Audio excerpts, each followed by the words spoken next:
Welcome everyone. This is the IASTIC conference, 2021 IASTIC conference on the theme of virtual traditions.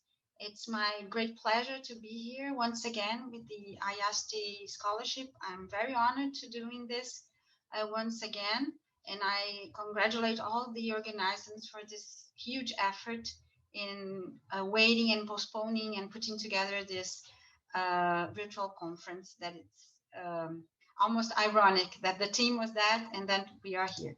So this is the track C on the team planning and placemaking. For this session, we'll have 4 presentations. The first one is from Calvin Liang from the Shanghai College of Higher Education from Hong Kong. His presentation is From Complete Man to Model Citizens, the Planning of Christian Model Villages in Early 20th Century China. And for the second, we'll have Hatice Hassan from Stanford University, New Traditions in Housing Design in the Bay Area, Silicon Valley. The third presentation is from Fanny Kurniachi, Globalizing Tradition, the Virtual Reconstruction of Identity in West Sumatra's Grand Mosque. And finally, the last presentation is from Manar Hussein from Cairo, the American University. And her presentation is Advertising Cairo's Walled Enclaves. So, and I wish to welcome all the participants in the session. We'll leave the Q&As for the very end as usual. Each of you have 20 minutes. And I'm not very keen with the changing of the background, so I will just let you know when we have 3 minutes due and 20 minutes finally, so we can you should stop your presentation. So thank you all for being here. Hello, Mark. It's good seeing you. And so I will leave the floor to Calvin. Yes. Calvin Liang. He is an assistant professor at Shanghai College of Higher Education in Hong Kong, where he teaches and researches urban history and design theory. His current research projects explore the dissemination of Western housing and architectural theories in Republican China. His recent publications include articles in Time Plus Architecture and the New Architecture about the history of new village housing in the Republican Shanghai. And his presentations is From Complete Man to Model Citizens, the Planning of Christian Model Villages in Early 20th Century China.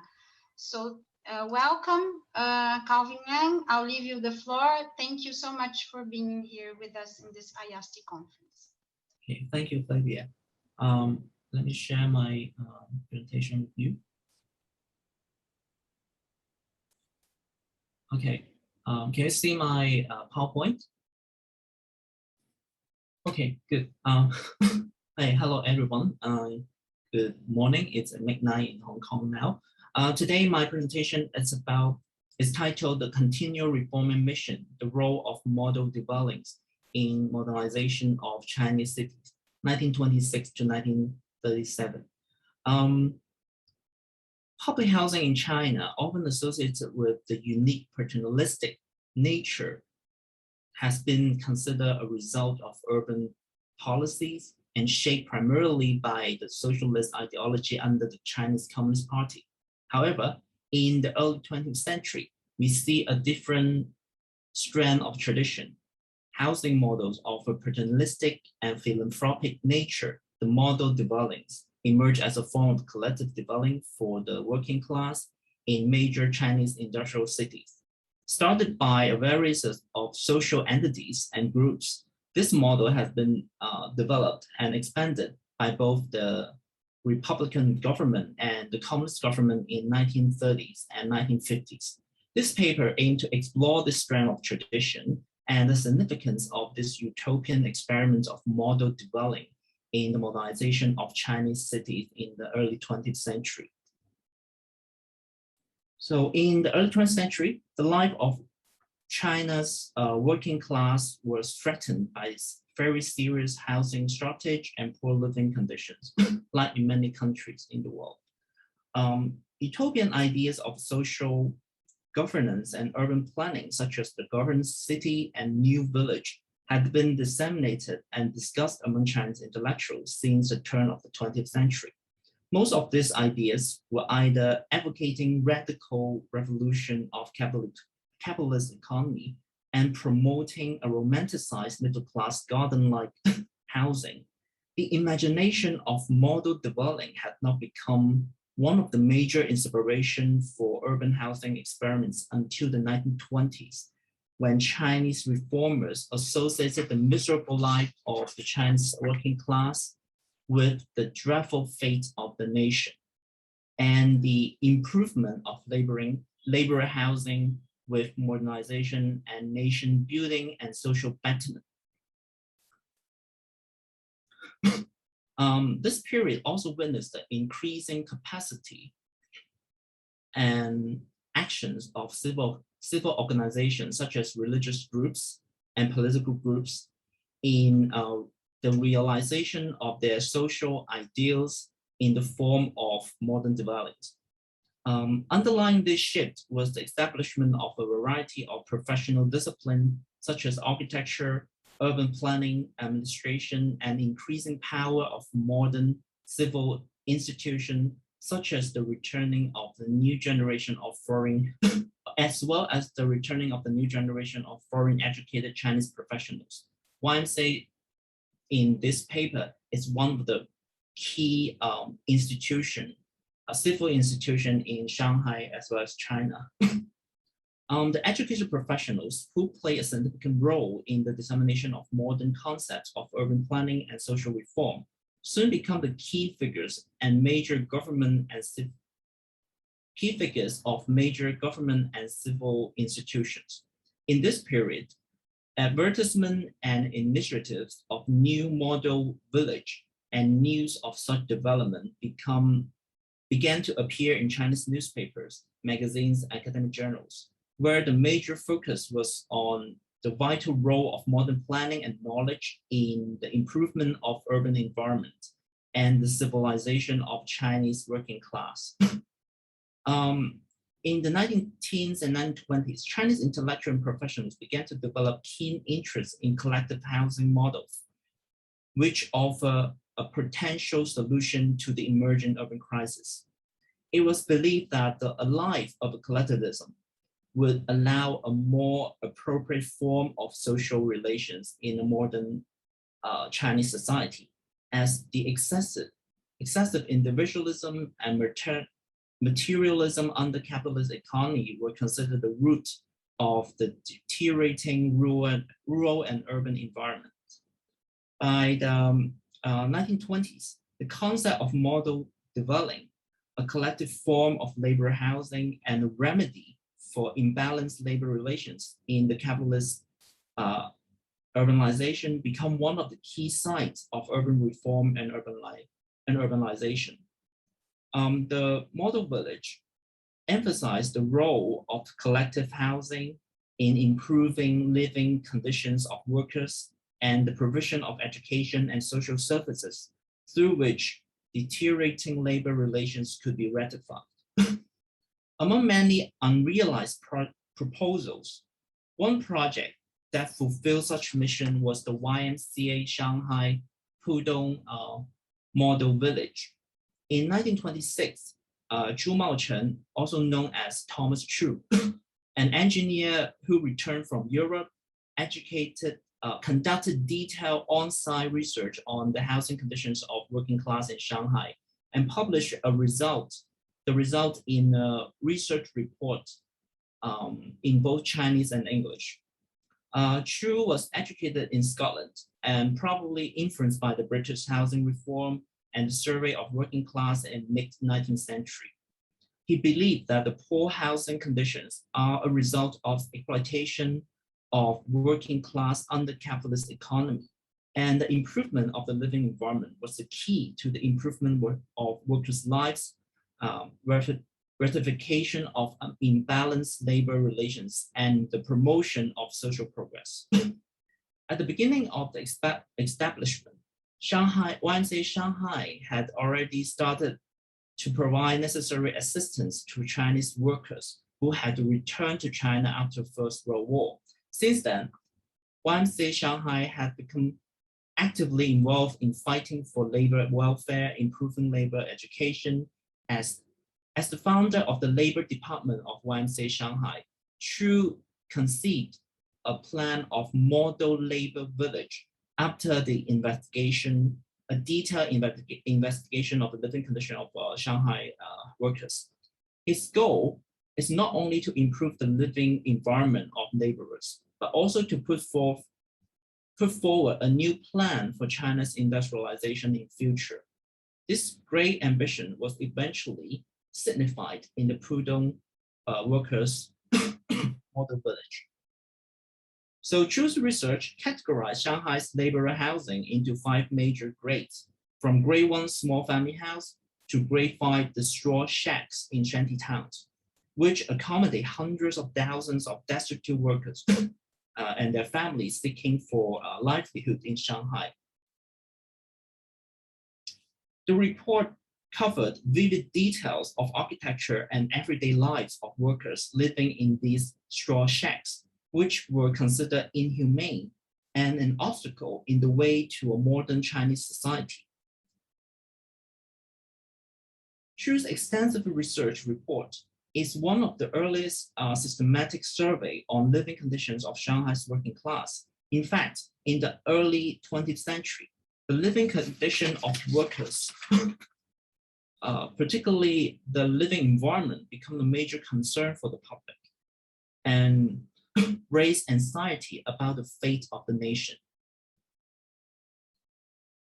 So since 1895, YMCA expanded rapidly in major Chinese cities, and YMCA Shanghai is one of the most important institutions in Chinese philanthropic works.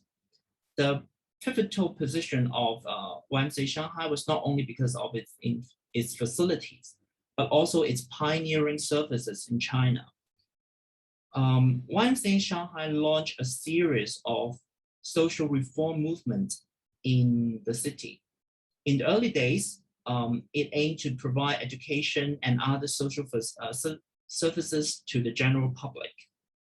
However, due to the rapid development of capitalist urbanization, a large number of laborers in Shanghai were threatened by poor living conditions. Therefore, one of the focus of YMCA Shanghai's work was labor-related services, including childcare, labor welfare, legislation, safety, and health. The working class became the most important target of YMCA, and represented by the Pudong Labor Model Village. The Shanghai YMCA promoted labor education, welfare, and housing improvement, which make it one of the most important participants in social reform in the 20th century Shanghai. So the concept of model life originated from YMCA's mission to provide people with an ethical framework under the capitalist business culture. They believe that only by transforming every member of the society into a complete man can the capitalist economy be developed, hence the nation state. The model village was to provide a decent housing that would allow the cultivation of a complete man to happen. Therefore, in addition to improving the living condition of workers, the goal of model village is also to promote healthy society on the basics of Christian morals and cultivate people of high moral character, consciousness, and kindness. One of the important concepts they promoted was the popular new idea of nuclear family, where the bond and dated moral teachings of traditional Chinese big family were no longer relevant, and to leave space for a model values to grow in these workers' families. So you can see the housing was particularly designed for smaller family, which is quite new at the time in China. In order to achieve this goal, the model village provided a variety of educational programs in addition to housing. It was hoped that the residents could become physically strong, morally conscious, and skillful. So you can see they have physical education, they have basketball team that is quite rare at the time in China. And also they have vaccination for good healthcare to maintain the physical condition of the workers and the family. You can see the vaccination for children is one of a very early program, even in Shanghai. It was believed that one of the root cause of the workers' misery was the lack of basic moral and intellectual education and the poverty of spiritual life. Nearly 90% of workers were completely illiterate, and most of the children of the workers' family did not attend school. They would be as illiterate as their parents in the future and can only engage in low-income works. On the other hand, the workers' leisure time was deprived of by long working hours and lack of suitable entertainment activities, causing many of them to be corrupted by gambling, opium use, prostitution, and superstition. It was believed that if things going on like this, even if they have suitable housing and good environment, workers can only survive and cannot thrive in a capitalist economy.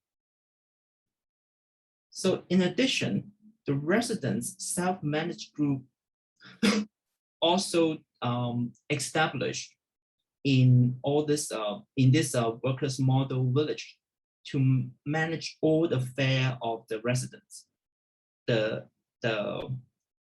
the residents, raising workers' awareness of their rights and responsibility as a competent member of the society. Therefore, once they establish managing bodies and guidelines to carry out workers' education after the completion of the model village project, the staff from YMCA Shanghai continued to serve as instructors to organize education, cultural and recreational activities, and supervising the village's self-management body.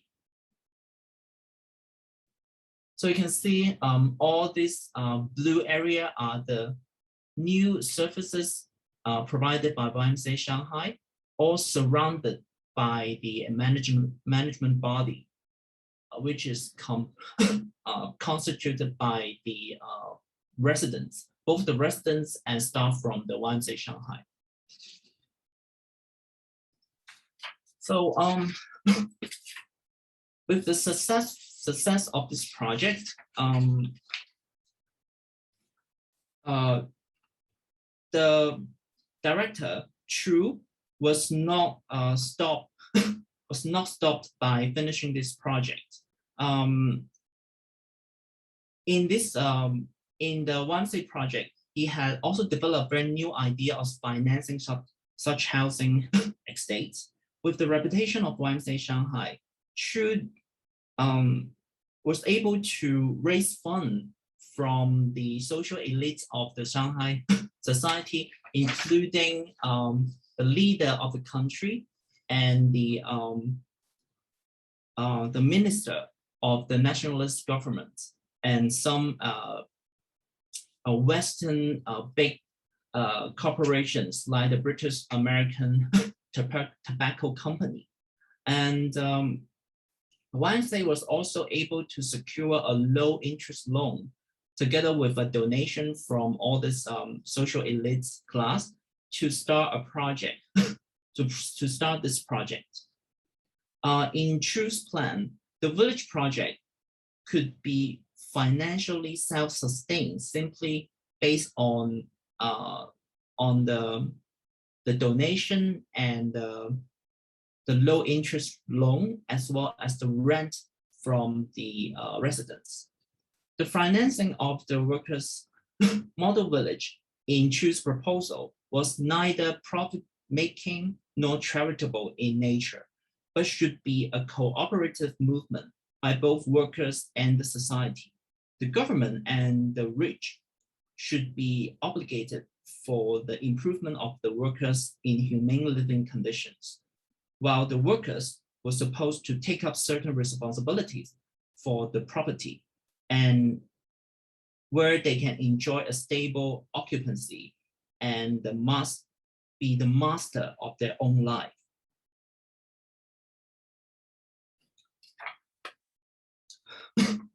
So you can see from this, these are the endorsements from the government leader and the rich merchants from Shanghai. So this project was well received, and eventually it was picked up by the nationalist government in the 1930s. The government was impressed and later recruited. Excuse me, Calvin, there's 3 minutes.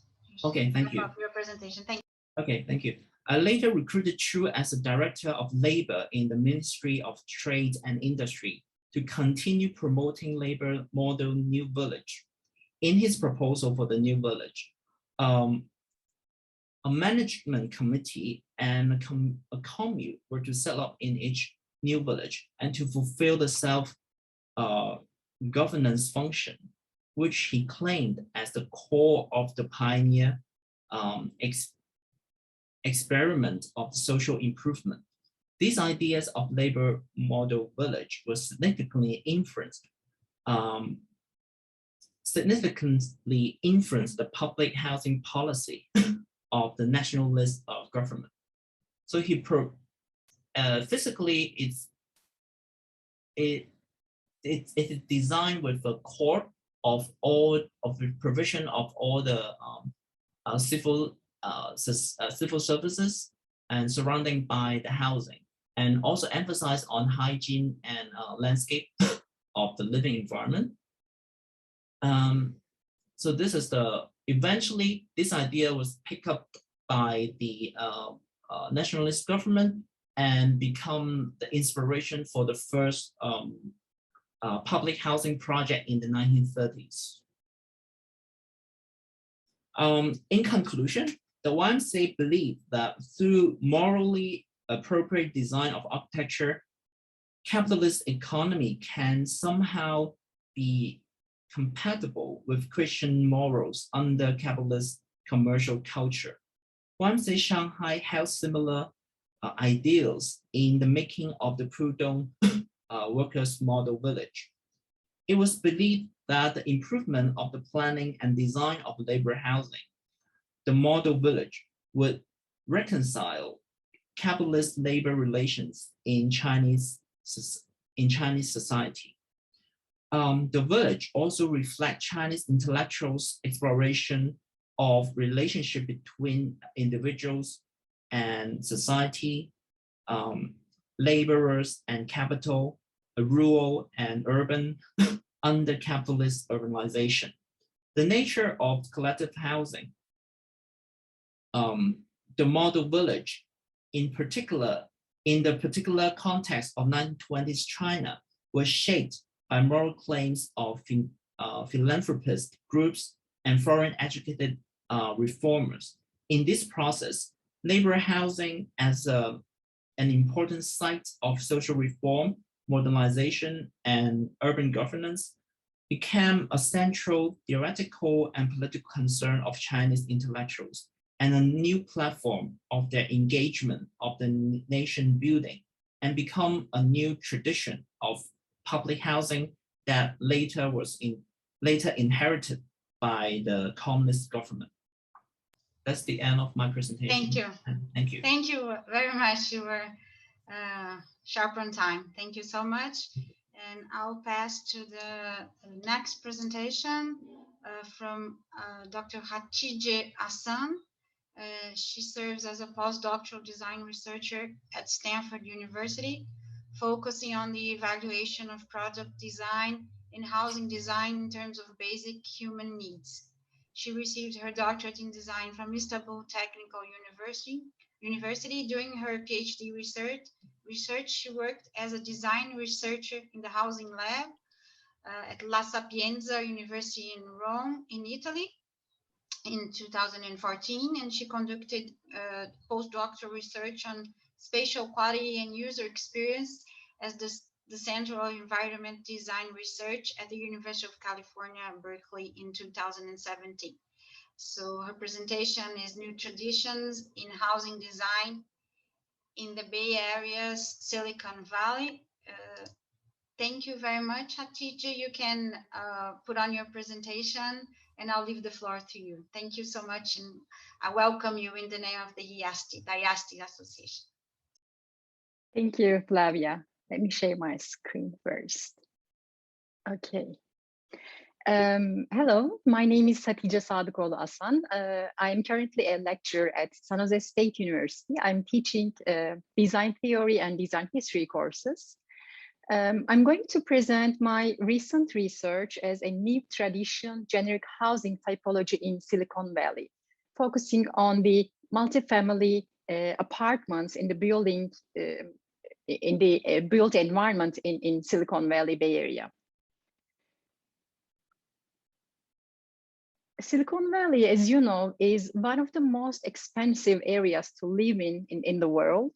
Although the place is quite new, regarding urban and housing developments, there is an extensive demand for housing, especially for small housing. By 90s, the profile, the employee and the developer's profile who lives in the area changed a lot with the help of the tech industry, or we can say that due to the tech industry. The highest income level in the country currently is we can say that is here. Tech industry also disrupted the diversity in the area, where mostly high-income engineers or tech employees, they live in the area. The market has affected on both architecture and housing and the lifestyle in Silicon Valley, in North California. The developers and investors, they started to build multifamily apartments with amenities and facilities that can be used as a commonplace by the dwellers. So this study reveals and discusses this new typology. The research was conducted with a field study in Redwood City, one of the most important downtown cities, very close to tech companies. 12 multifamily apartment buildings, they were examined in terms of land use, unit type, spatial organization, and amenities and facilities. The language of the new economy on these days has become on private properties. Housing market dominated the housing architecture and the architecture of the housing also, and the lifestyle. Let me show how tech industry changed the housing tradition in the Bay Area. I'm going to show you first the locations of the global tech companies. This is the map, shows the locations of the giant tech companies in the Bay Area, in Silicon Valley. You will see this is San Francisco, Oakland part, and we call this part the Bay Area. And also this part is called as the Silicon Valley. By 90s, while these tech companies, they are expanding their campus and tech environment, they called people to work with them.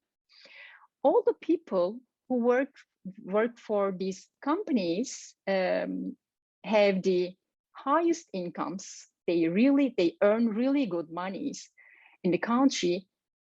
Even they cannot afford a house to buy easily because of the market economy in the Bay Area. So mostly they tend to rent apartments, these new apartments. You see here, one bedroom median rent prices in the United States, but even one bedroom apartment rents are too high in the Bay Area.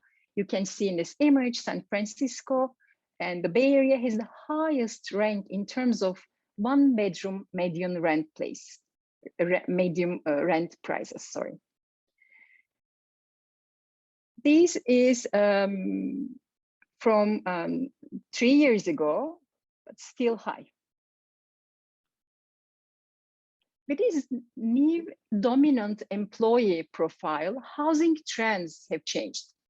The lack of an adequate housing supply, rapid employment growth, long commuting hours and traffic has affected the housing market and the urban use in terms of both prices and the architectural design. So what happened? Actually, there is still an ongoing housing crisis in the Bay Area. Increasing rent prices caused evictions in some neighborhoods in San Francisco because no everyone can get that kind of money to buy or to rent a house. There were some demonstrations to criticize the rising housing prices, and also they were criticizing tech companies' developments in the city.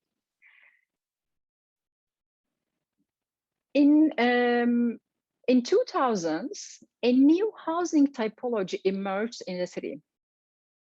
This is what I'm focusing. Multifamily apartment buildings that gives hotel service, including various facilities and amenities. They are mostly located very close to the public transport. And you see here, there is a kind of spreading movement. I conducted a case study to understand and analyze this new generic housing typology. And the question is, can it be a new tradition for Silicon Valley?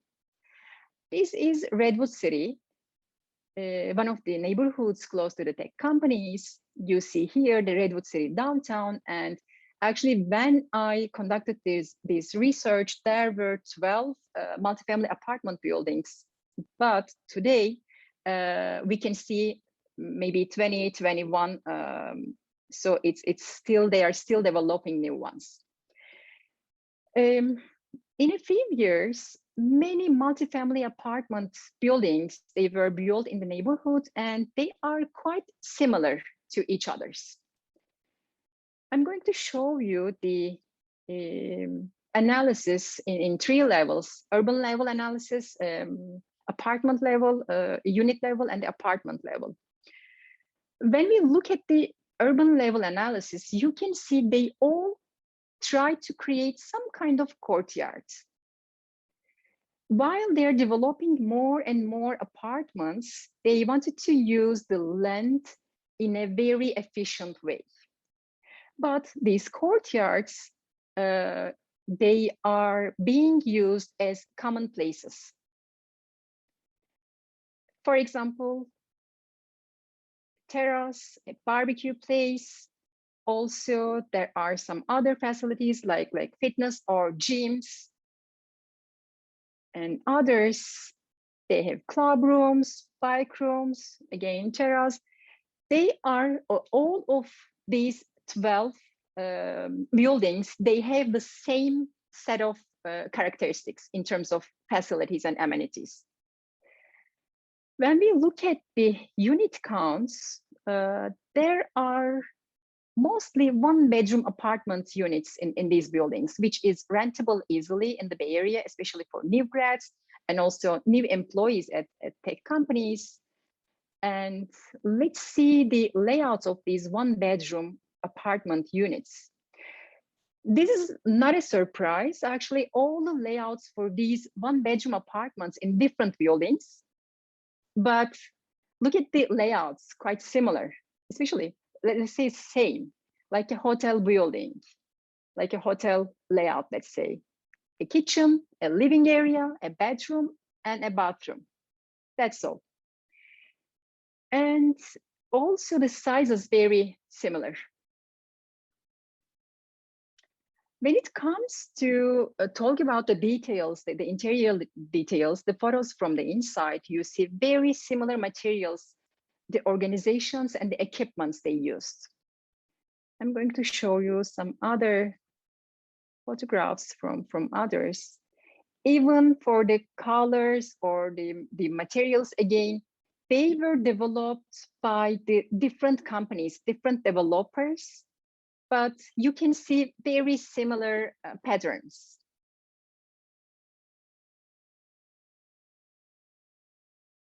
And here, even for a basic laundry room, these are from different buildings. Again, they use the similar layouts, materials, equipments.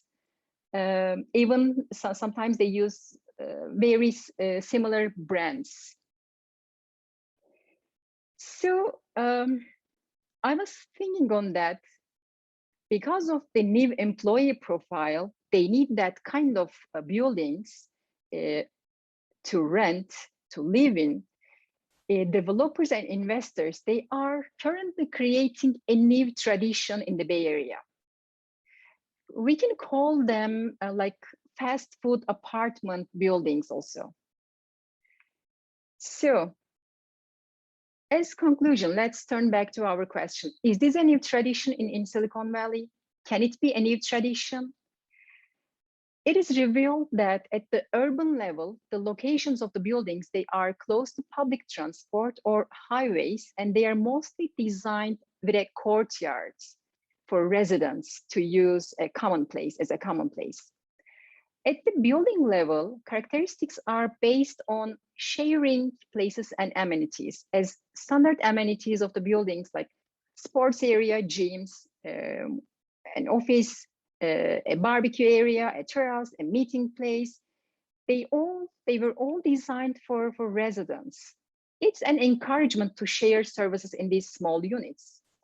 Residents use these shared places when they need. Therefore, they don't need extra space in their house, in their one-bedroom units. And when we look at the unit level characteristics, it is obvious that the studio and the one-bedroom units are more efficient for both residents and also for developers. As the superstar of these developments, one-bedroom units, when we compared the plans, the layouts of these one-bedroom units, we saw 5 main functions: living room, kitchen, a service hall or closet, bedroom, and bathroom. This is very typical layout for Silicon Valley's new multifamily apartments. New generic apartments, they were designed with space-saving innovations and design ideas for minimizing the loss of space. Also, when we look at the materials and the methods of implementation, it can be said that the developers fixed some standards for construction. But at the end of the day, they are still not affordable for all Bay Area residents. And today, in 2021, in the Bay Area, there are many construction firms, developers to build these new typology, new one-bedroom apartment units. So I think this is the new typology, kind of fast food typology, is becoming more and more popular, and it's being a kind of new tradition in the Bay Area, in Silicon Valley. And that's all. Thank you. Thank you so much, Hatice. You didn't use all your time, so thank you very much for being in time. And so I will welcome our next presenter, that is Feni Corniaci. She's a lecturer at Architectural History, Theory and Criticism Research Group at the Institute of Technology of Bandung, where he teaches studio-based and theoretical subjects in architectural program. Her research concentrates on interrelations between people, culture, and built environment, and some of them are presented in various conferences and journals. Recently, she focused her research around the issues on development and conservation of vernacular architectures in the context of global tourism, which she finds very topical to go further doing her PhD at the University of Oregon. So her presentation is Globalizing Tradition, the Virtual Reconstruction of Identity in West Sumatra's Grand Mosque. So I welcome you, Fanny, and leave you the space for the presentation. Thank you very much. Okay, thank you, Flavia, for generous introduction. I'd like to share my screen. Yeah, can everybody see it now? Yes. Yeah, okay. Thank you. I'm going to talk about globalizing tradition, the virtual reconstruction of identity in West Sumatra's Grand Mosque. So I'm going to look a little bit deeper into one region in western part of Indonesia called West Sumatra, specifically on the design of the Grand Mosque, which is one of the key building that is actually built during this era of tourism in Indonesia. Okay. Right. So when we talk about globalization in Indonesia and West Sumatra specifically, we could not oversee the history of urbanization that took place in 1960s, where the number of buildings, markets, and governments increased in significant way. And it then goes to 1990s, where the law of the mandatory to use this traditional roof that you can see from this picture here, to use this traditional roof on top of the public buildings and government buildings. And then in 1999, the decentralization took part, and also there is some kind of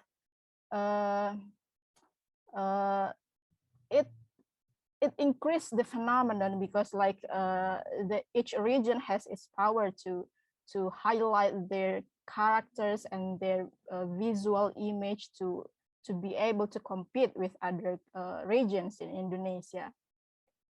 And then before 2010, there is a strategic plan of the government, the Ministry of Tourism, to make Indonesia as one of the tourism destinations, and then each region competes, and the impacts of this decision is that we can see the variations of the designs of using the traditional roof in the building. It's not a mere translation of the traditional roof itself, but more like a creative process of it. Okay, this is what I'm gonna talk about more in this presentation. This design, the design of the Grand Mosque. And I'm gonna, okay. So in 2006, the local government created a committee to conduct a architectural competition to find the best design that represents the region of West Sumatra, and also to provide the first provincial mosque in the region. So it becomes the national competition, and the vision is to find the design that is actually represent the pride of the region, and also at the same time conducting this kind of national level competition is the need to gain the recognition of other regions surrounding the Western Sumatra. And thus hence comes the architectural inquiries, that is, the design should be regionally and culturally inspired. So each architect should delve into the cultural meanings and cultural abstractions or cultural forms from West Sumatra. And the other thing also, it should be modern and iconic in terms of scale, technology that it used, and also the impression or the design of the building itself. So here some of the keywords that's actually becomes the important concepts that is provided by the committee through the brief of the competitions, and this is also gathered from the interview with the members of the committee. So they were looking for a design that is able to represent the regional identity, and also the design that would become a landmark of the region, because so far they don't have any significant building that become the image of the area. So they need to find a landmark, so it should be visually distinctive, captivating, at the same time monumental, and at the same time also welcoming. And also it should be able to create a new space within the city, to provide a public space that become an urban oasis for the community, because the city is lacking of this public space where people can gather and enjoy the environment that they are growing up. Okay, so from this point of view, the ideal building that is they want to pursue is already published and shared to the architects that want to take part in this competition, and they actually gained like 250 entries, and then they evaluate and select, and they come up with the winner of the competition. And this is where we move on to the next part of this presentation. It's the visualizing identity, the process of the design that is conducted by the winning architect. So majorly there are two major concerns through the design process, according to the architect, is how to combine this cultural image and put it into Islamic building, and how this Islamic and cultural values actually can work in one building. So after the long discussion, and then this is some highlights about the process of visualization of the identity that is already somehow chosen by the architects, and this is some highlights of the virtual exploration that actually happened during this process. So according to the architect, as required in the brief projects, that the building should be locally rooted and also culturally inspired, and it means that architects should study and also explore the culture. So the architect itself is not one of the cultural group.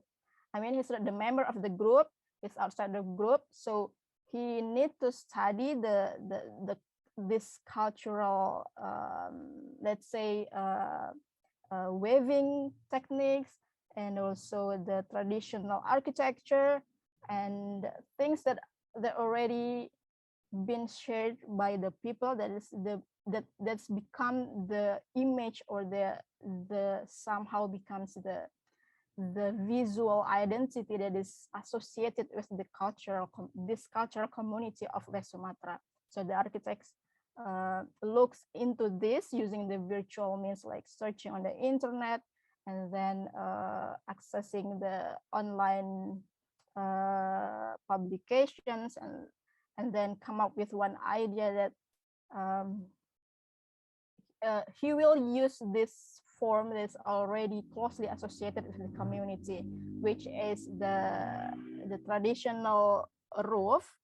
And also another reason is that this form is already familiar within the community, and it has become a part of their everyday life. So it is easier to establish some kind of attachment between the people and the building itself.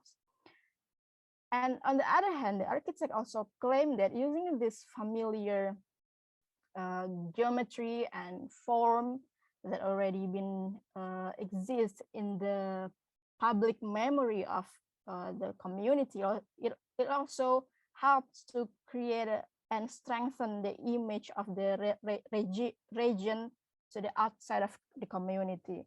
So it's like, okay, this kind of roof, we call it gonjong. So gonjong is really associated with this West Sumatra people. So when outside people from outside of this region see and somehow access this kind of visual image, and then they directly will refer to West Sumatra. So it's somehow a kind of a strengthening and strategically creating a visual identity or image of the region itself. Okay, and then after the winning project is consulted and then built and then used by the community for about 10 years now. And during this process, since the start of the design is published to the public by the government or by the community, and then there was some kind of discussion that's going on in the virtual media, the Instagram, Twitter, and even the government websites, and also the travelers website, and things going so dynamic. And this is how actually what I want to emphasize, that the identity is a kind of a process, not a product. So this process is formed through this virtual forum. Here we can see how the building get bullied, and also how the building, how people praise the design and the building. So somehow it's like it's not our culture. It's bizarre. It's ugly. Okay, it's monumental. It's big. It's large, but it's not the real us, because maybe the innovation that is been conducted to the design of the somehow gonjang itself already cross the tolerable line of some people. And also some people also say that this is where the government chose culture over religion, because the image of the mosque that already somehow already established in people's mind that it should has a dome and things like that, it's not there in this mosque. On the other hand, we can see that people praise this design. It is so, the design is innovative and out of the box, and it's very unique, and some kind of a form of a pride of the community. And I think this discussion is actually helping the government to observe how the community perceive and comprehend this kind of distinctive visual building in the environment, because this building is in terms of scale, it's so big, and in terms of form, it's so different from the surroundings. So through this virtual discussion about is it our identity or not, it is our culture or not, and then through this dynamic discussion, the government also able to observe and take a decision and some kind of legitimation when it needs. So and taking from this advantages, they can somehow lead the perceptions of public about how this building should represent their identity as a group of culture that's in West Sumatra. All right.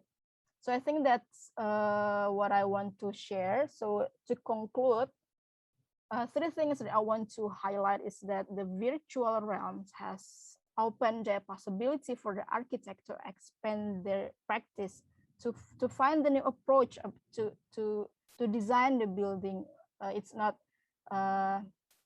when we see that architect always visit the site and also feel and experience the environment by themselves before they actually be able to design a building, especially a public building that is become the representation of one region.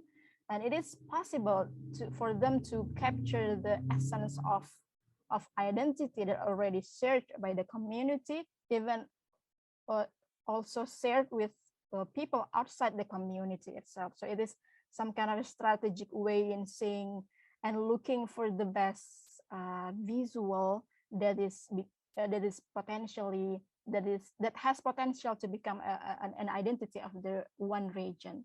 And the second thing is that the identity is actually the continuous process. It's not a product. So virtuality has provided a pavement for this long journey where everyone can speak up their minds, can share their experience, can share their aspirations, and also somehow influence one and another. And this is also some kind of a good control for the government to see how this discussion can go. And the last thing is that this virtuality also at the same time renders an access to government to control the virtual discussion and identity. And when it is needed, they can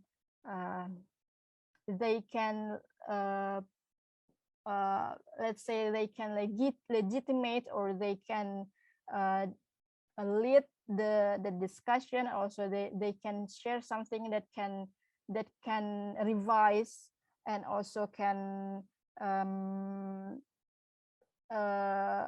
renew the understanding of the community about one concept of self within that shared within the community. I think that's all that I can share today. Thank you. I give it back to Flavia. Thank you very much, Fanny, for being in time. It's very interesting. So I'll pass to our last presenter. That is Mana Hussein. Yes. From the American University of Cairo in Egypt. She has earned a master's in gender and women's studies, specializing in gender political economies from the American University of Cairo in February 2018, as well as a master's in TELF degree in 2006 from AUC, American University of Cairo as well. She currently holds a full-time administration position at this university, and she works as an adjunct English instructor at the university. So she'll be speaking today about advertising Cairo's walled enclave. So I welcome you and thank you very much for being here in this session, and I'll give you the floor. Thank you, Flavia. Let me just update on my present status, because actually I left the American University in Cairo last month and I joined another new university. I'm currently a PhD student at the American University in Cairo, specializing in global public health. So this is my affiliation now, only a PhD student at the AUC. All right. First of all, good evening from Cairo. It's a privilege to be here. I hope everyone is staying safe. I'm speaking tonight about advertising Cairo's walled enclaves, or the gated compounds in Cairo, Greater Cairo area. All right, so Cairo is a bustling city, actually one of the biggest cities in the MENA region, with an area of around 3,000 square kilometers, a very crowded city center that and it's also encompassing eastern suburbs like the new Cairo, Shuruk city, and now also spreading into the new capital. That's also towards the east. And towards the west, we have suburbs like the 6th of October city, the Sheikh Zayed, and New Giza. Looking back into history, walls are not new to Cairo. We can take a glimpse at the Fatimid Cairo, And we can find that walls enclose the city space where utilities and services were provided to a homogeneously cohesive sociocultural fabric. Walls surrounded walkable spaces, and fortified borders protected the city from intruders and also hot weather. Fast forward into the early 20th century, urban sprawl was directed into the desert towards the east of Cairo, and the area of Heliopolis was born. It was a project by a Belgian architect, the Baron Impan, created for foreigners to settle in a secluded modern city with modern facilities and modern transportation as well, using traditional means of architecture that followed Baroque, new Islamic style, which conserved the image of Islamic Cairo. And this initiative was to create a better lifestyle, better air quality, purified water, and installing sewage system. Actually, an urban public health concern. And moving on to the modern era, and in pursuit of better living conditions and a more robust infrastructure, urbanization moved into the Eastern Desert. New cities with gates were built. The famous Rahab city, and this is in New Cairo, was constructed in the early 90s by construction tycoon Talat Mustafa, a very big company which also built another very big city, like another gated city called Madinati in the Shuruq city. And now they're building 2 gated cities in the new capital. Advertising the gated communities, the very sophisticated words were used. The housing framework in the expanding city of Cairo, of course, mutated and emerged into gated compounds, which are advertised extensively using lexically dense phrases and targeting a special sect of the population. And this segregation is actually creating a distorted social fabric and a detachment from real life in Cairo's city center. The ads use sophisticated words that touched upon people's psyches and senses, depicting a surreal image that promises relaxation, privacy, exclusivity, creating heaven on earth. The gated phenomena attracted the upper and middle classes, who resorted to residential escape in search for comfortable spaces, away from pollution, noise, harassment, the male gaze, and intrusive people, not to mention crowded streets and traffic. These are pictures, of course, of gated communities, whether towards the east or towards the west of Cairo. And they're emulating westernized living. And we find that lucrative phrases are used in the ads. For instance, like California-inspired town, a tranquil sanctuary, gracious living, a world of luxury, magic of the design, find your haven, and signature community. It was symbolizing materialistic living standards. And we find that enjoyment is illustrated in the ownership of extravagant and exclusive homes away from intruders and far away from the city center, places of privatized bliss as branded by advertisers. The escape reflects resorting to residential escape and more comfortable spaces. Also, the place of residence and the compound lifestyle has become a determinant of people's self-worth in the society and an indicator for how people regard and respect residents of affluent compounds. All right, gated, westernized, and we find that our identity is becoming very westernized. The ads actually depict that European lifestyle, and this ad actually on the left, the translation would read that European lifestyle is followed. Our forefathers have built the pyramids and other buildings as well. And I was looking for a word like Easternized, and there was no such word, but there was a Westernized. And now we are following European building standards verbatim. We find that themes of the West detract from traditional dwelling design that is more compatible with the environment and with the climate of Egypt. I agree. And of course, diversity is important, but also acceptance of oneself and recognizing we are enough is also important. In a diverse, globalized world, we are different, yet one world.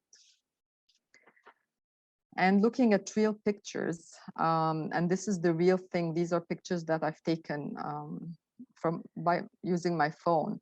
We find that trash and plastic trash can be found around the gates of the compounds. And these are like million pound villas. Yet like around it, you can find trash and also debris on the sidewalk. And this is the real thing. I mean, the pictures depicting a heavenly place or like a haven doesn't really match the reality. And finally, why not reconcile with the current situation and accept the gated phenomena? Gated communities have certainly diversified Cairo's housing DNA and have added to the expansion of socioeconomic functions for the whole Cairene population. Reconciling the presence of the walled enclosures is a step towards redefining Cairo as a big city and for developing other parts of the city.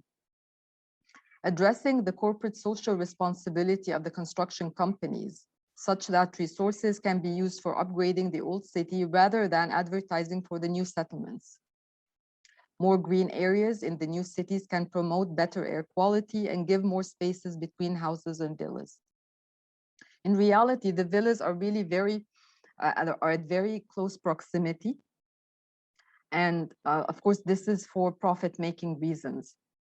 The more villas on the area of land, the more money.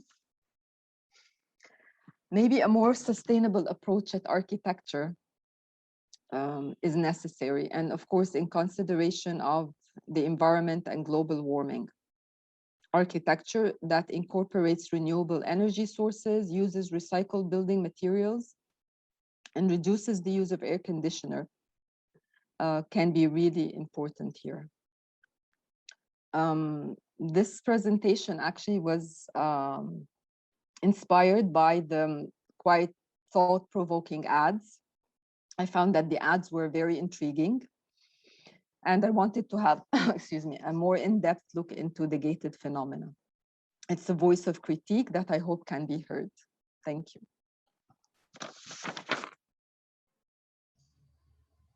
Thank you very much. You were short in your presentation, so it gives us time to discuss. Thank you, Manar.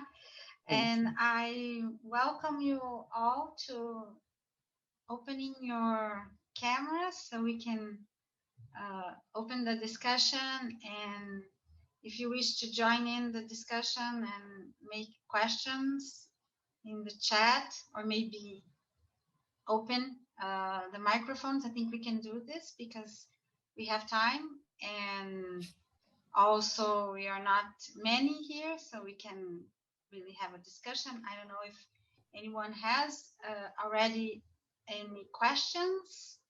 Tiago, so I'll leave to Tiago the floor to make his question, and afterwards I can do mine. Thank you, Tiago Castella, and I'll open the inscriptions if you may.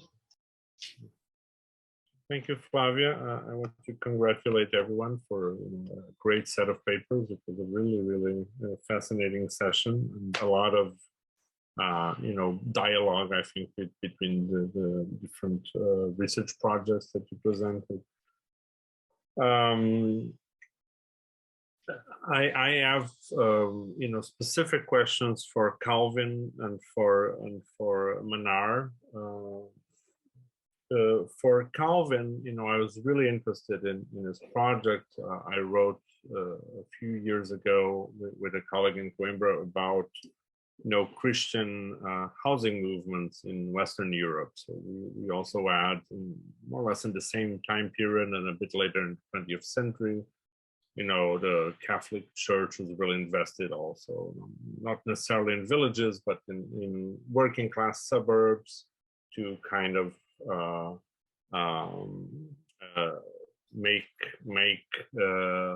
proletarians, bring proletarians away from the specter of communism, let's say. And so there's very interesting linkages to these Western European cases.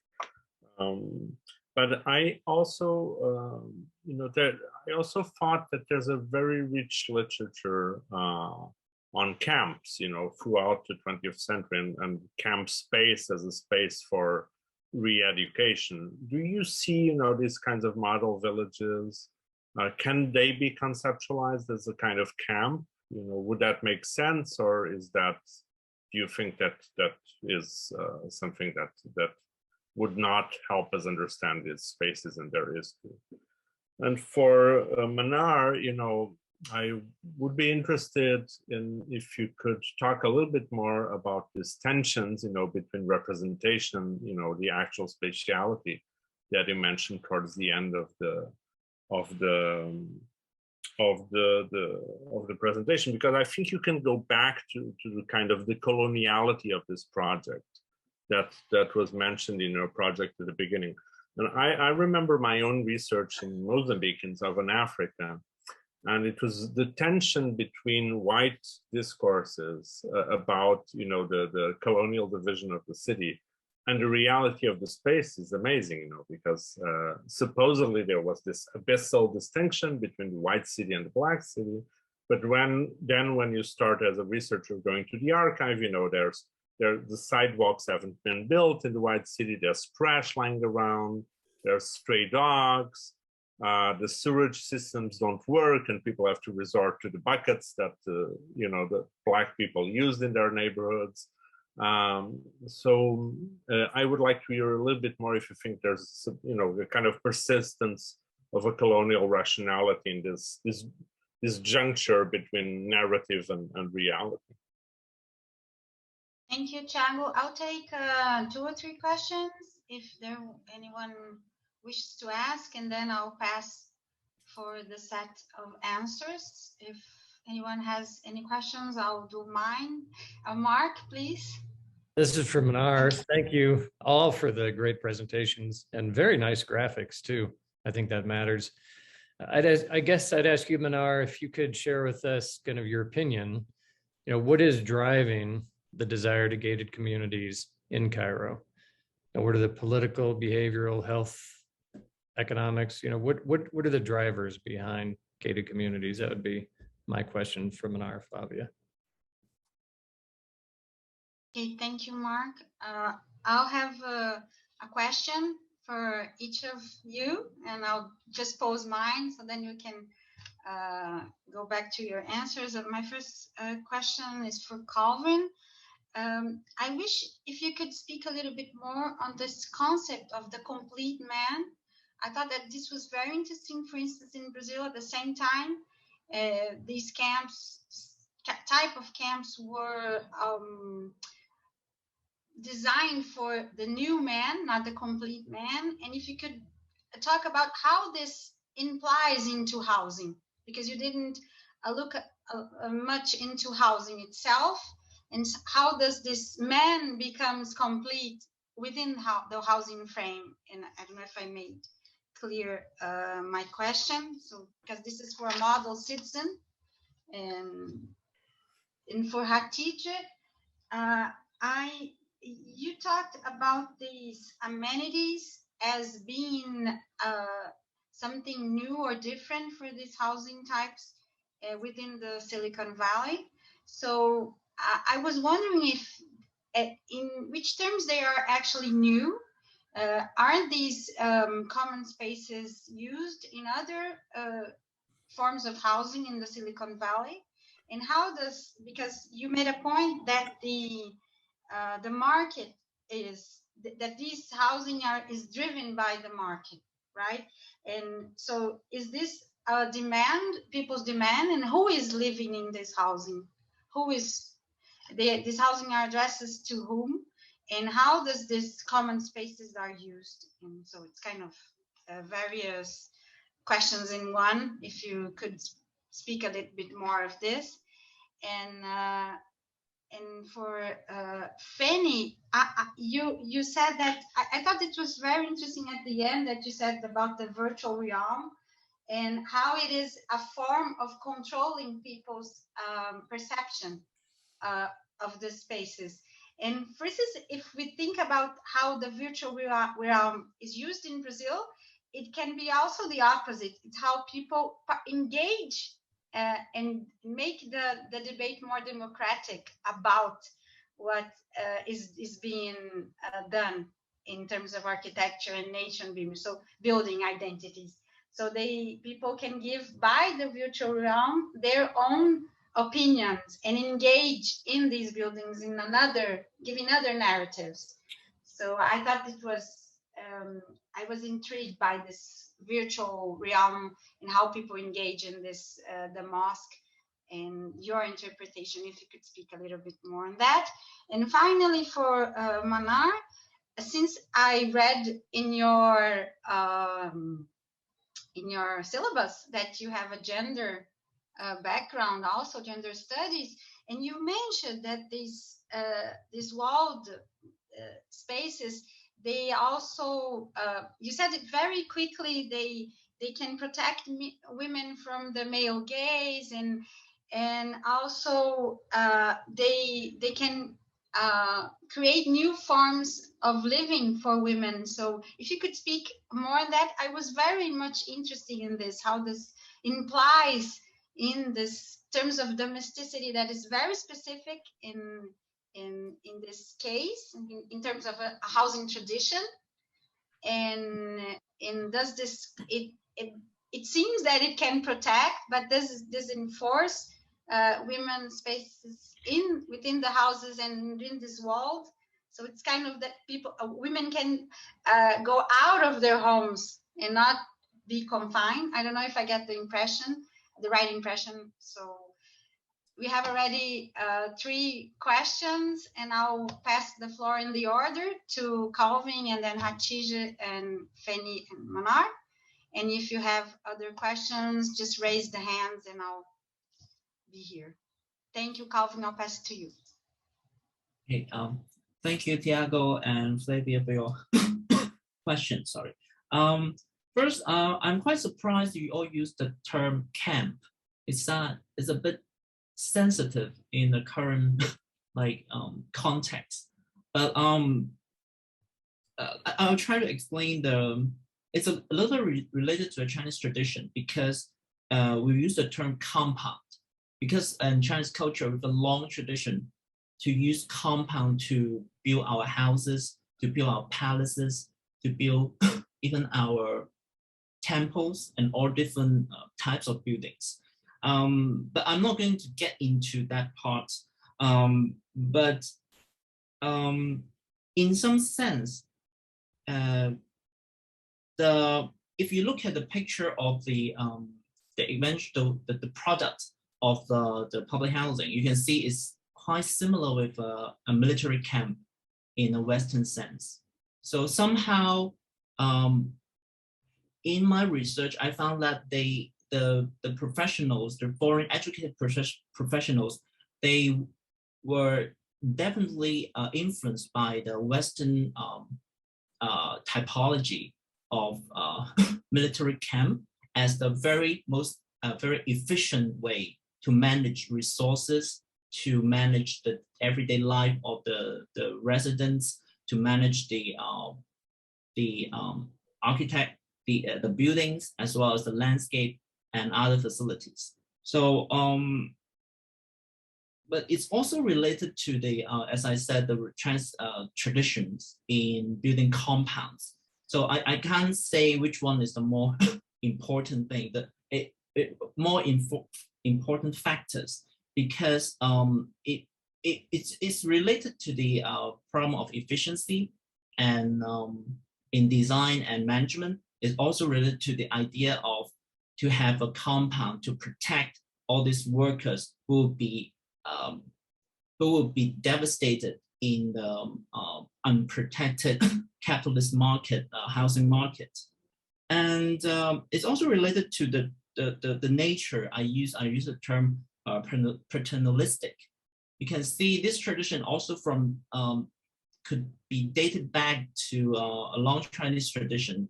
China has long been a paternalistic country and ruling system. If you can see that I use the term, it's self-management under supervision of the social elite. That's how I describe the management and the governance of this project. So it's quite it's a quite complicated process. It involves a lot of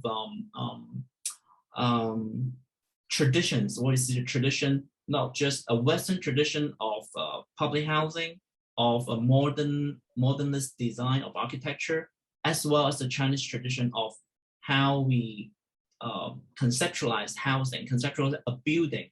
It must be located within a compound or a camp. Okay.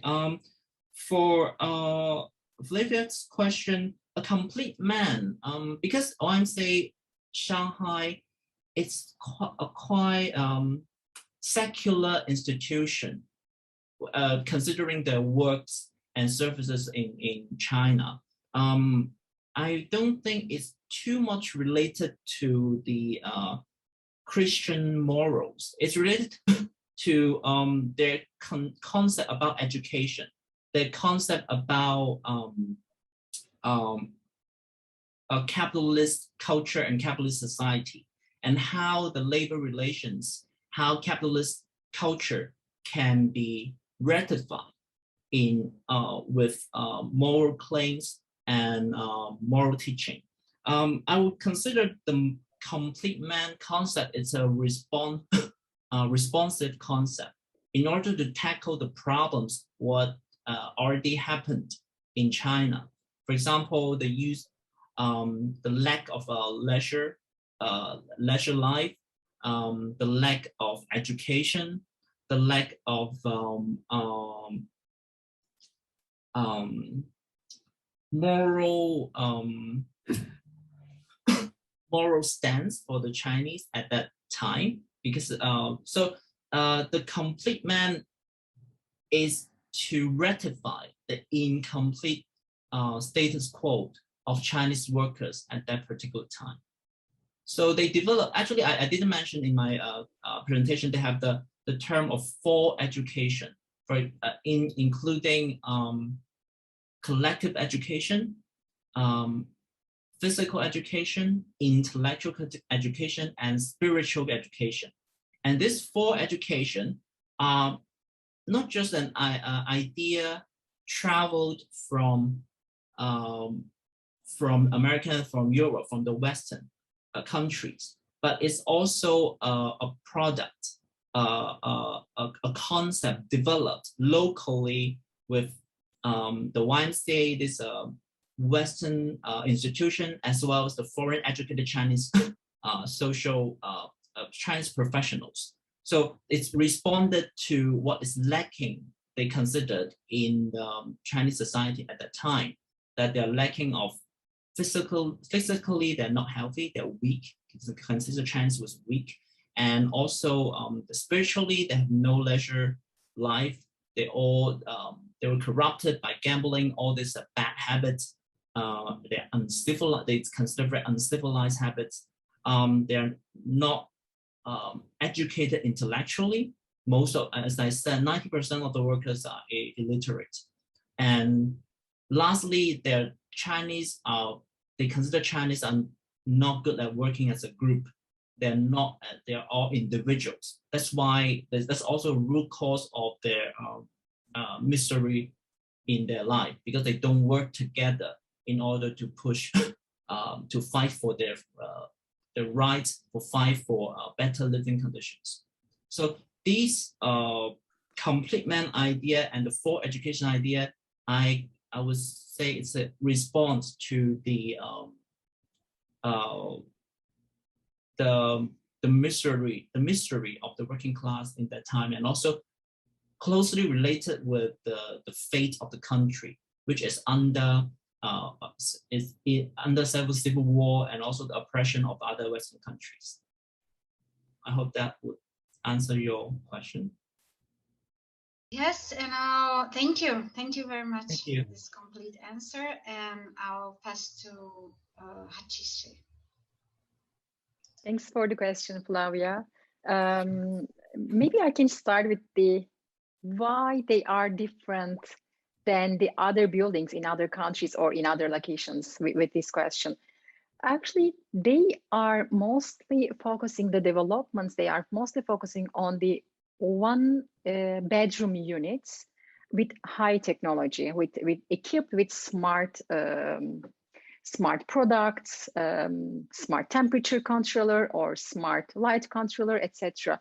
Since they are located in the Silicon Valley, the employee profile, I'm calling them employee profile, since the dwellers, they are mostly employees of the these high-tech companies. They work for Facebook, Amazon, Google, NVIDIA, etc. They want to live in that kind of high-tech buildings with those amenities. Most of them, maybe they don't have enough money to buy a house, but still they want to get these amenities like smart products or smart systems in their houses, or this comfort in their houses. That's why there is a demand by those people, by the people they work for these companies, Facebook, Google, etc. They prefer to live in these new apartment buildings. That's why there is an ongoing demand, because single houses still so expensive to buy for a new grad or a new engineer, even they work for these companies. And I believe in the coming years also, they are changing the urban landscape of the Silicon Valley with these rising demands. And who is living in these buildings? Again, when I was doing my research, I found out that, let's say, over 80% of these buildings, they live, engineers, they live.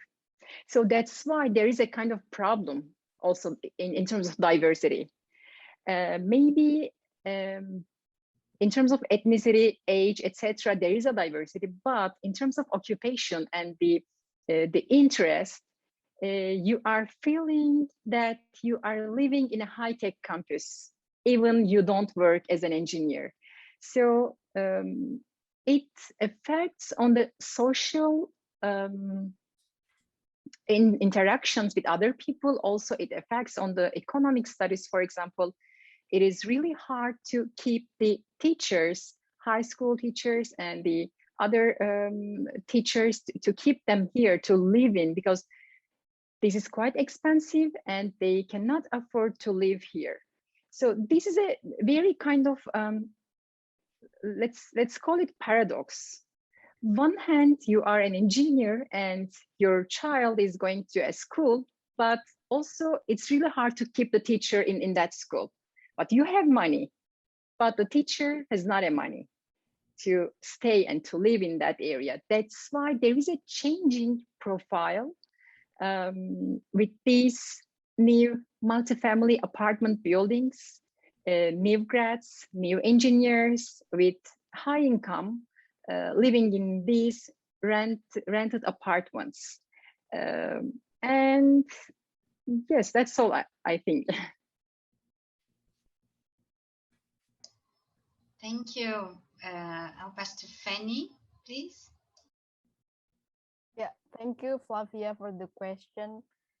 Yeah, I think that's one of the interesting thing that I want to share actually during this presentation, and how this virtual realm provides some kind of platform for people to speak their mind, also their their opinions about something that it's given actually top down from the government for them, with the image of like this for this representation of us. So of course the different narrative occurred in these virtual discussions, and somehow this platform becomes the contact zone where different opinions gather, and then everyone can access it. So I think if we are uh, if we are wise and want to use it as an approach to create some kind of an attachment between the building and the people for whom the building is actually built, so I think it will be very helpful to create this kind of regional identity, because like of course the government has power to control the discussion, also to provide some kind of public statement that can accept or delete or reduce those opinions that not in line with their vision or dreams for the region. But I think this open discussion will also provide an opportunity. In this case example, at the first construction or at the first year where the design is published to the public, and then there were so many claims and also bad impression from the public towards the building, because like it's too expensive. We don't need this kind of building. We need the more intimate building, and it doesn't represent our culture as a tribe. And one major issue is that this is not a mosque, because it doesn't represent the Islamic forms or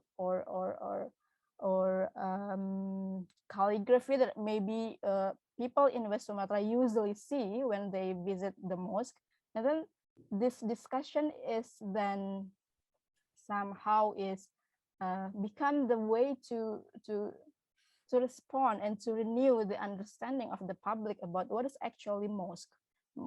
That is, mosque is not always using dome, and then the government engage with this cultural leaders to explain even the traditional mosque from our cultures is not using dome itself. So it's yeah, I believe this virtuality has become the contact zone where the differences can meet and then can influence one another. So maybe different narratives can occur during this discussion, but hopefully we can see it as a potential that can shape our perception towards the built environment.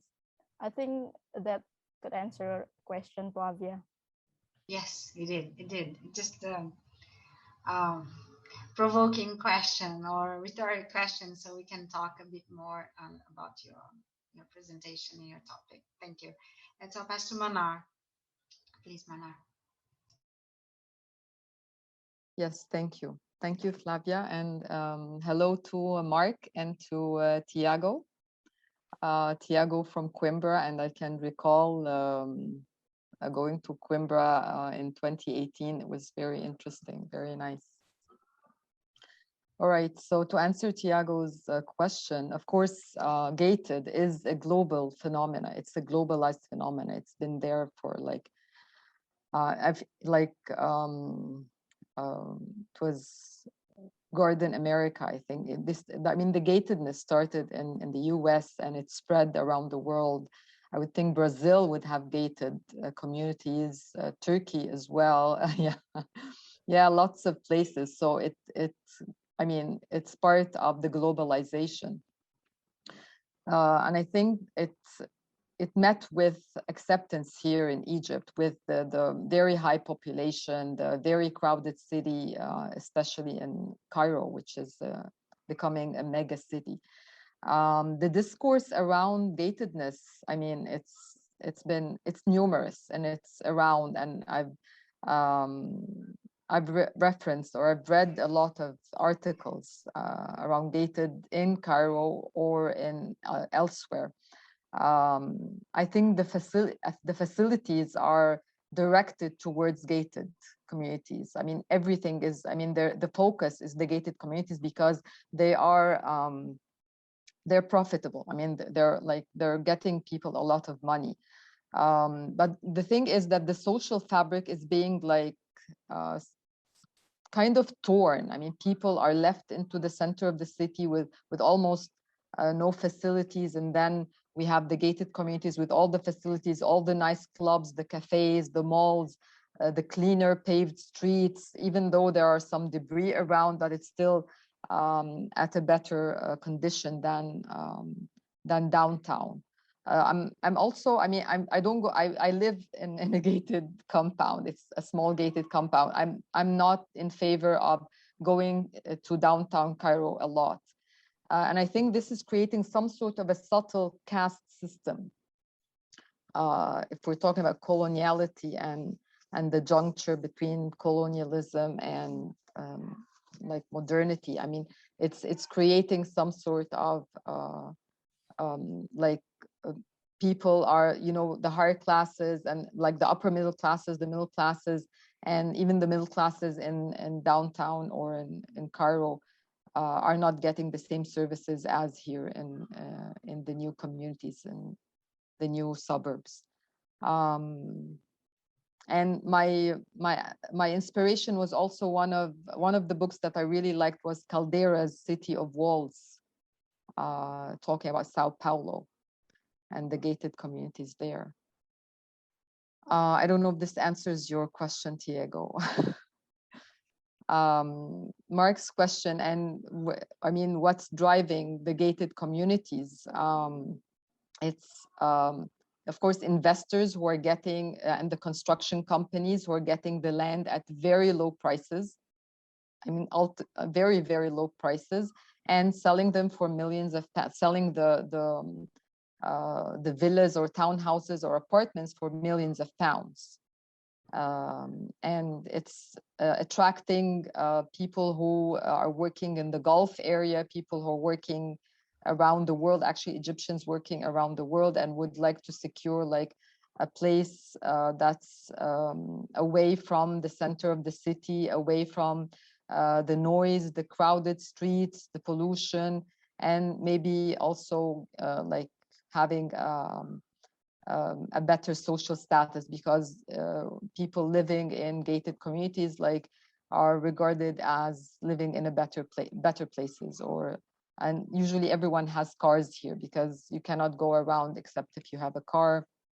There is public transportation around, but it's not many like in the center of the city.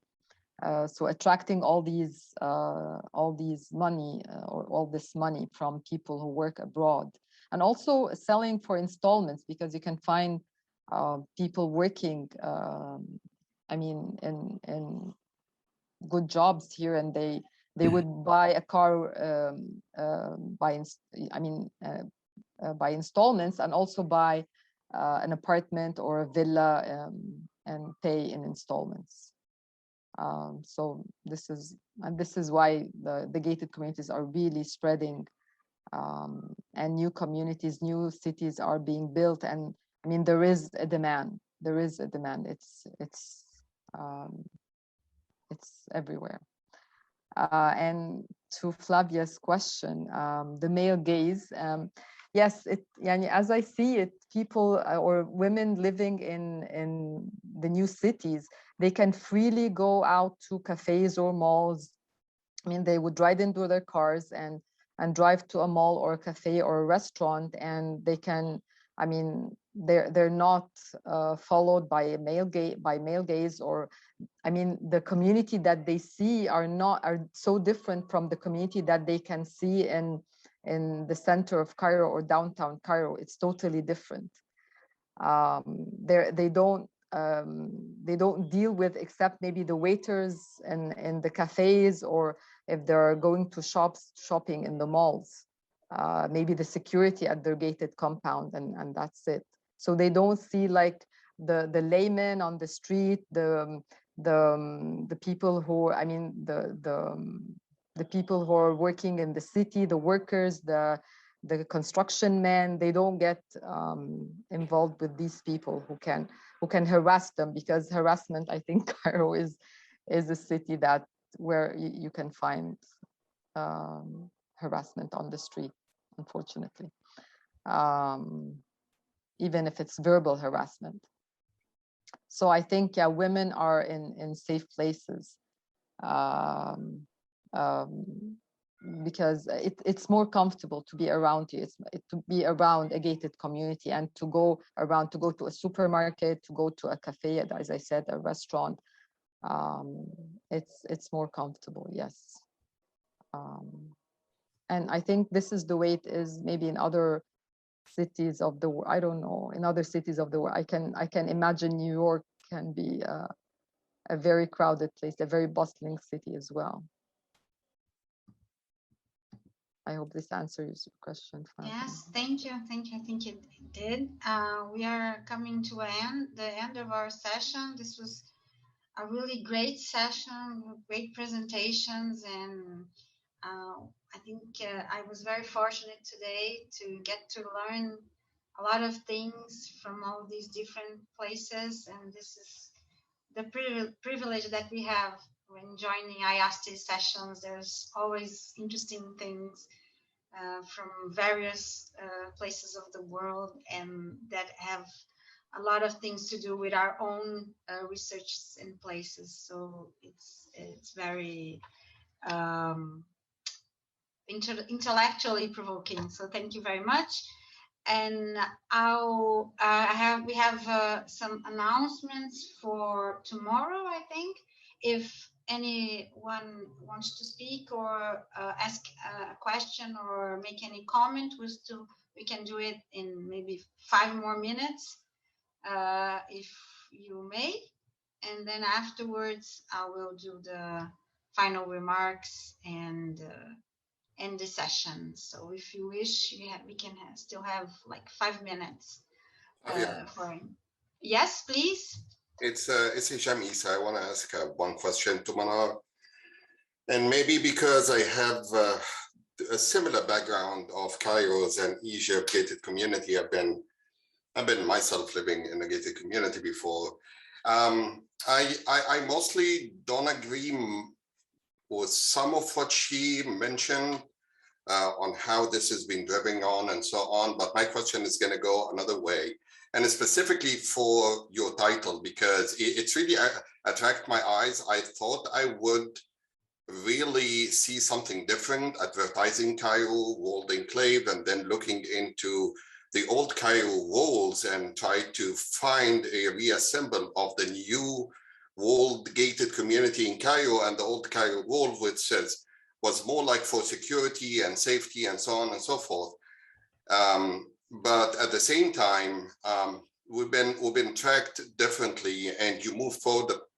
You moved a little bit faster on what kind of advertisement has been there. If there is like an ideology of this mini advertisement of the new gated community after the 2011, because totally before 2011, gated community was for a different purpose. It's more like economically purpose, but after 2011, it becomes more like a security issue after what they experienced in 2011, and you didn't touch that point. So can you please relate your title to the content of the presentation?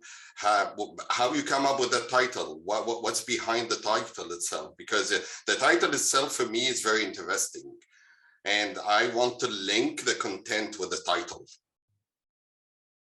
Yes, thank you, Dr. Hisham, for your comments. Yes, so advertising Cairo's enclaves. I was really actually provoked by the number of advertisements on Cairo's roads and streets. I mean, like every 10 meters, you can find billboards on gated communities, and I mean, it's very dynamic. The advertisements change almost every 2 weeks with new advertisements, new gated community, new words, and the phrases used were very provocative as well. And they were like, I was asking, who are they targeting? What kind of audience are these advertisements targeting?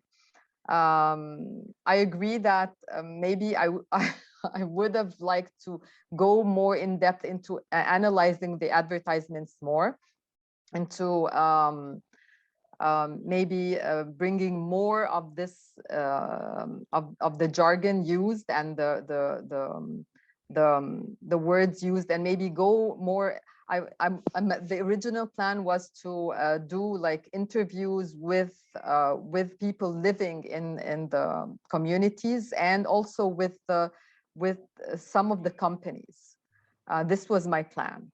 I know that it dragged. I mean, with COVID and with all the I mean, maybe the pressure of COVID, with the certain circumstances, it did prevent me from going into write. I mean, the plan also was writing a paper around this.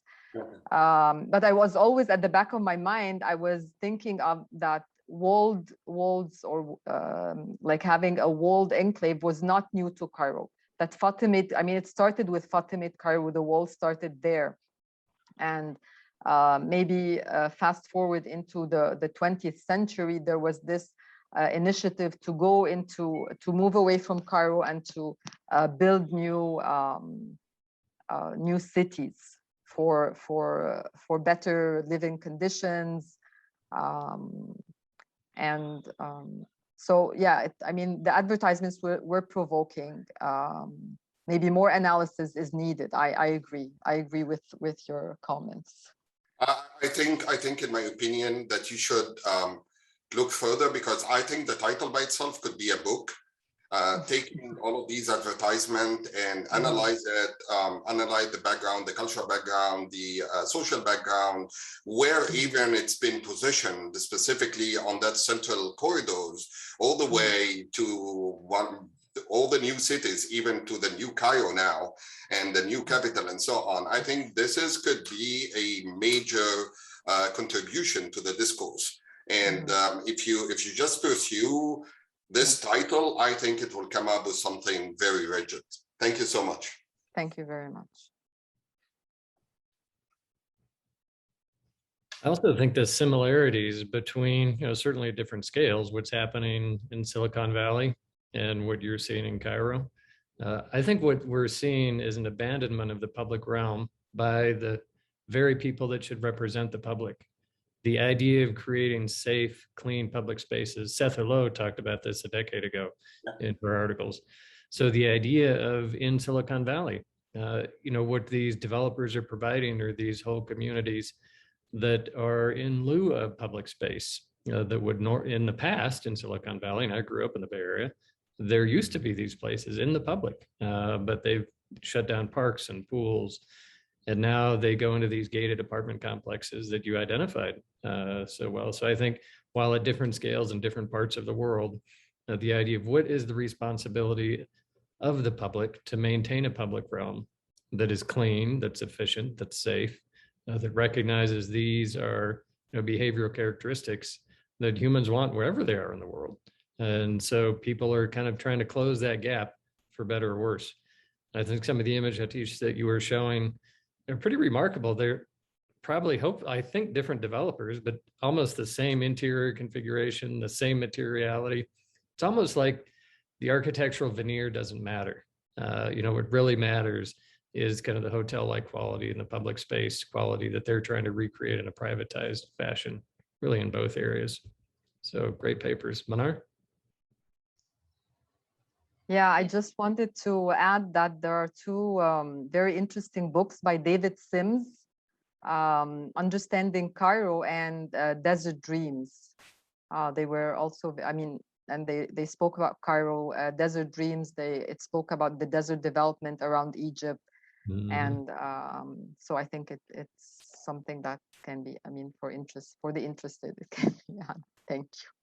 I don't recall where I was, but Hisham was in Cairo, and I was somewhere on an airplane looking at advertisements of these gated communities in Cairo, and they looked unreal to me. And I think there's this idea of the virtual can be a lie. And so I was very curious about this, and I knew Hisham was in Cairo. I said, hey, can you go to these places and take real photos of the real places, and let's compare them against the pictures? And it was really fascinating to do. And I think what Hisham said, Manar, about your work certainly is valid, that, you know, there's a lot there to be uncovered. Hisham, we got to find those pictures. Yeah, I have them. And I thought that Fanny's paper, she talked about public spaces also, and this was very interesting because you said in a certain point that the lacking of public space would be important around the mosque, and this was related to an oasis and a sort of a way of a tradition in this that the mosque creates a public space. It's not related to what was being discussed about the enclaved spaces and creating public spaces within private spaces, which is like the opposite. But I was wondering if, in a sense, that these open spaces around the mosque, if they are really public or they are privatized as well, Fanny. If you could just, I was curious about it and I couldn't ask you in the beginning. Yeah, the space surround the building is public, so it's like the first the first real public space within the region. So so I visited this mosque last year, and then people can gather and sit down together on the ramp that actually go into the mosque, the prayer room, and teenagers can play around, and also the space is quite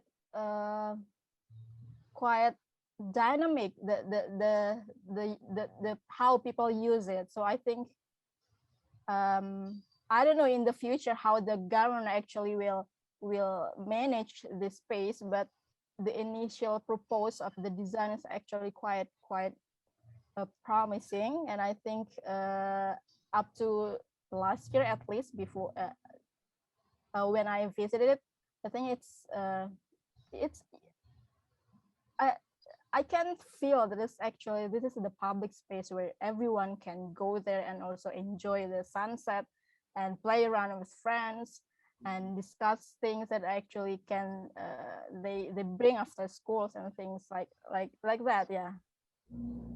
Well, Fanny, I think it would help in yours, and the images you had were great, and how you got those, and really looking at the mosque as the object.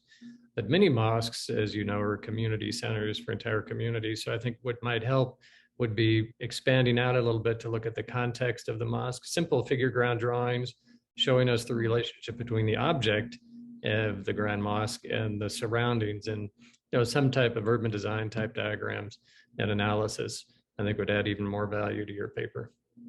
And we look forward to you joining us at the University of Oregon in the fall. Congratulations. Yes. Thank you, Mark. So it's almost time. We have still one comment from the participants, that is, these types of voluntary separation begin to define groups, castes, and races. And I would add a comment that, for instance, in Brazil, these separations are for various groups, for rich, for poor. And so they create separations, and they add value to different classes, different for workers and also for very, very rich people. So which complexifies a lot our interpretation of these walled spaces. They are segregations within segregations that add value to segregation spaces. For instance, we have public spaces, public housing, contemporary public housing in São Paulo, in the periphery of the city, that are all walled. and for security, for various reasons. And so there's a lot to dig into it. So I think it's time to end, maybe. I don't know if... Looks like Debbie has her hand up. Oh, really? I'm sorry, Maybe. I didn't see it. Yes, please. That's absolutely, sorry, the light's quite bad. I think I just wanted to just reinforce what I put into the chat. And I know that as a white South African, every single decision I would make living in South Africa, and Tiago would probably understand the flavor of what I'm saying, is that every single decision I make about where I want to live and how I want to live defines me in terms of race and economy. And so this is why I just put into the chat that what's happening in Egypt, I mean, it's happening everywhere. And I think it's a part of a whole sort of Dubaiification of a lot of the Middle East particularly, but it is very compelling. But it really, it does start to create whole different separations in society, which are quite distinct. So I just wanted to put a bit of clarity into a comment I put in a while ago. So anyway, thanks for listening.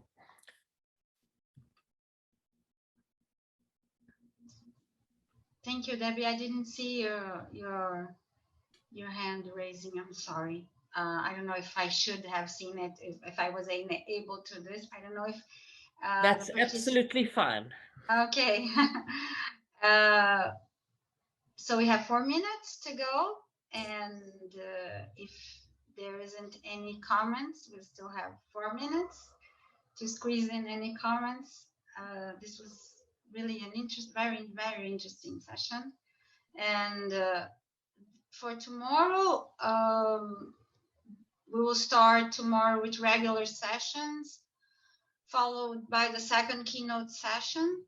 And at the end of the day, all the participants are invited to access the recordings of Nottingham in lieu of the walking tour that would normally be done in person. The network breaks will resume Thursdays and Friday. And finally, the organizers welcome you all and ask you all to check the online program for further updates that do happen in these situations. So thank you very much.